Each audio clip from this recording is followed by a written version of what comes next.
on that shawl scarf situation. So we start by casting on 5 stitches with the long tail method.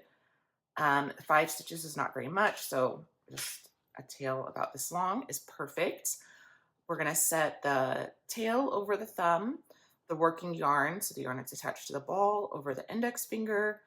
We're going to grab the yarn with these bottom 3 fingers and make a slingshot with the first finger and the thumb.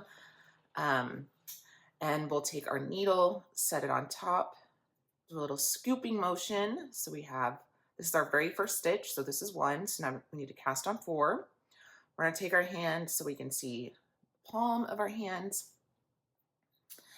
and we're going to come under this first string by the thumb, over the string connected to the index finger, and then pull it through this loop, release the thumb, and then I just like to take the thumb and put it at this part here, which is the tail. Kind of spread my thumb apart again, and that resets me for the next stitch, and it also tightens up that stitch that I just cast on without making it too tight. So again, look at my palm. I'm going to go under by the thumb, up and over by the index finger, through the loop, release my thumb, push that tail yarn. That's 3. Again, under, over, through, and push, over, under, through, and push. 1, 2, 3, 4, 5. Good. Okay, so I have my 5. So we're going to begin. So this has an I-cord edge, which means that the first 2 and the last 2 stitches are going to be the exact same every time. And it's going to make sure that our edges kind of roll in a way that makes it look a lot more cleaner, and we don't have to do anything different to it later. Make sure that I have I'm using my working yarn, not my tail. We're going to slip that first stitch purlwise. So we're going to insert it as if to purl, and then knit into the last 2 stitches.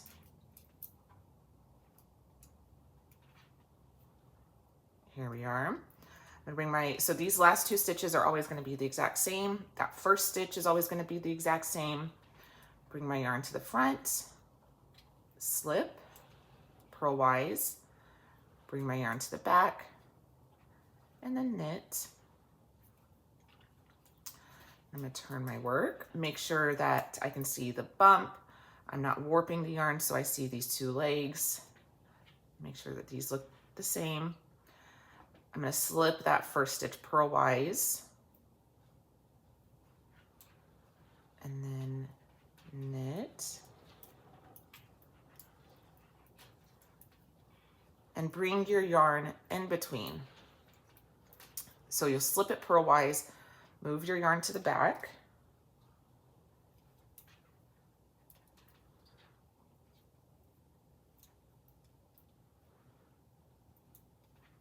knit to the last 2 stitches, bring the yarn into the front, slip, bring the yarn into the back, and knit. So slip that first stitch purlwise,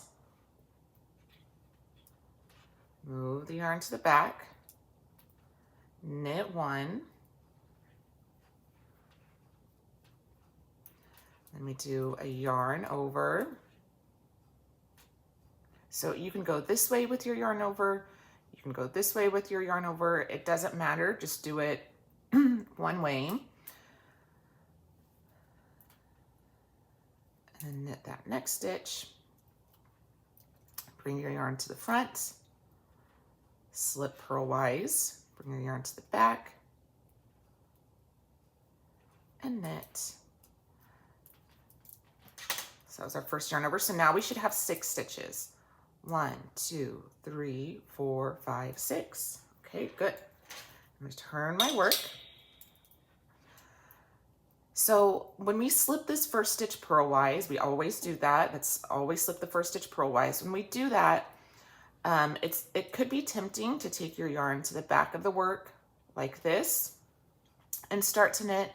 And you can do that. There's nothing wrong. But because we're doing this I-cord edge, we want to make sure, we want to keep it uniform. And when we wrap it, it kind of creates this little bump from the yarn being carried, and that's not really pretty. And since we're doing the work of doing the I-cord edge, we might as well do all the work to make it pretty. So this, if you mess up, it's not a big deal.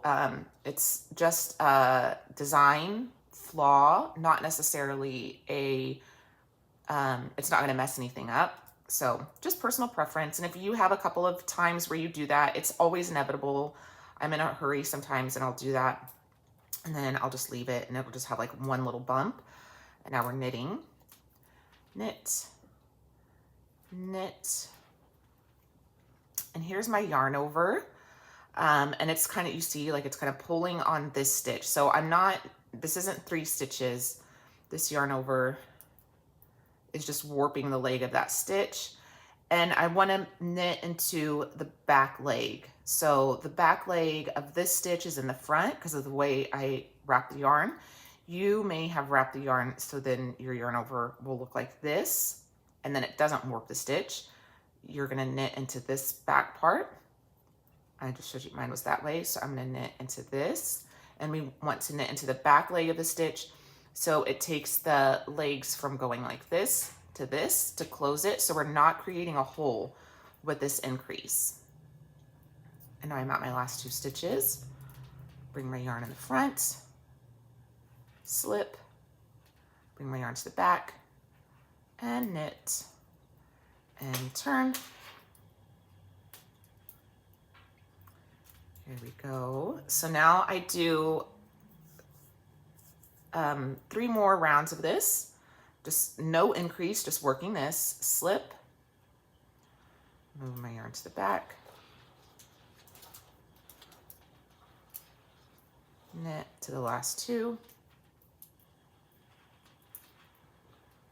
bring my yarn to the front, slip to the back, knit, and turn, slip that first stitch, bring the yarn to the back,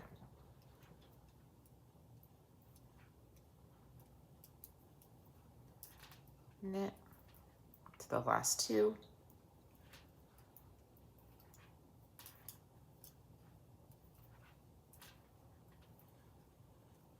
here we are, bring the yarn to the front, slip, yarn to the back, knit. Very good. So I have 6 stitches and I don't have a hole because I knit into that back leg. This is my right side. We're now gonna do one more. We have one more. And if you get the amount of times, like if you do your increases on the wrong one, it's completely fine. Do not worry. This is more so about solidifying technique. It's very forgiving if your increases are a little uneven. It's gonna still look beautiful. It's gonna still be great. Don't worry about it. Slip, yarn to the back, knit to the last 2,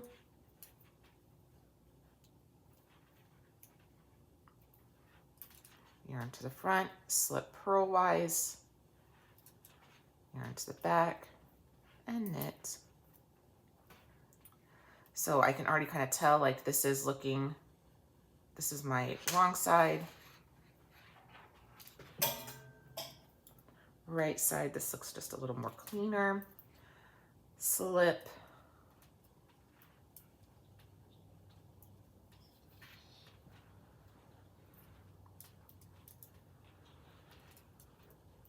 knit,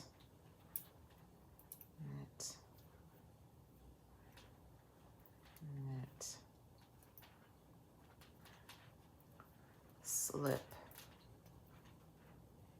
and knit. Okay, we're gonna do our next yarn over.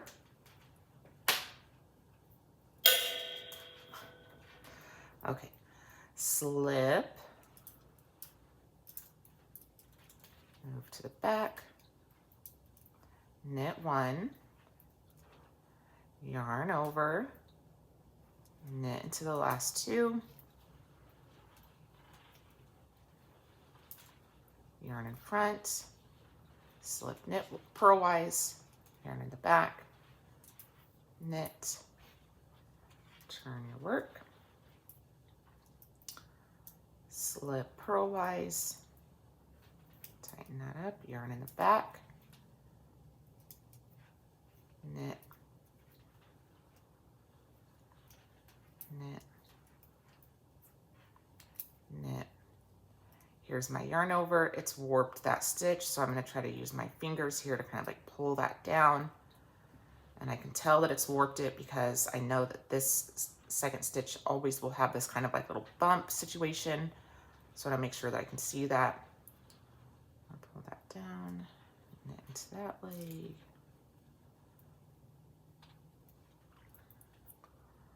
And then bring the yarn to the front, slip, yarn to the back, and knit. Okay, turn the work. Slip that first stitch purlwise, yarn to the back, knit to the last 2.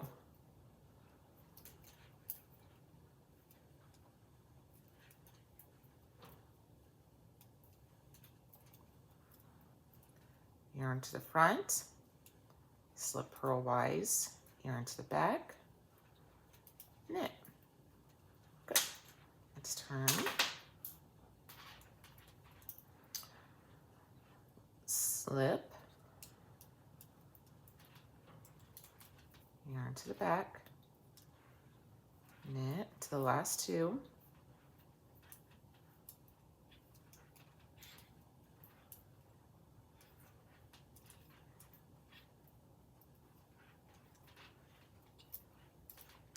yarn in the front, slip, yarn in the back, knit, and turn. We have one more row, one more set, just like that.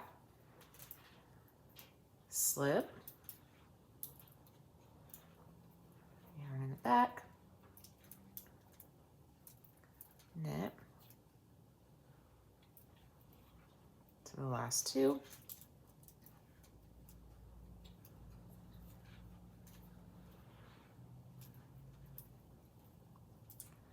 yarn in the front, slip, yarn in the back, knit.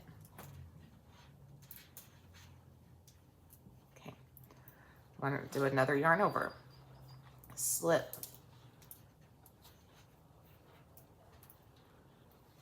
yarn in the back, knit, yarn over, knit to the last 2,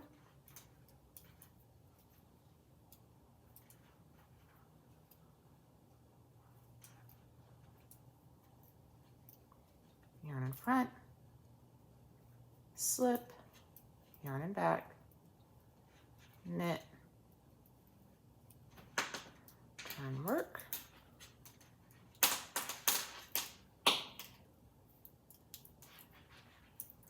slip that first stitch knitwise, yarn in the back, knit,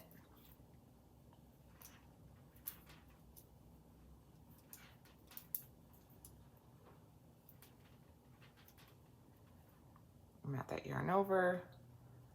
My stitch is warped because the way I turn it, the way I wrap it. Knit, so that's closed. Yarn in the front. Nope, we're slipping. Don't knit that one. Yarn in the front, slip. There we go. And yarn in the back and knit. Yarn in the front. Okay, so you're just going to keep going like that every 4th row. You're going to do an increase, always on the right side. I sometimes like to put a stitch marker on the right side so then I know that that's my right side and that's the side that I'll do my increase on. The first stitch is always slipped purlwise, and then once you slip it, move your yarn in between the needles and start knitting. Your last 2 stitches are always slip with the yarn in front and then knit the last stitch, and you're always slipping the stitches purlwise. So you're always slipping like this from the right needle, or over to the right needle from right to left, okay? And keep going until you have 37 centimeters, and then we'll start on the decreases. Great job.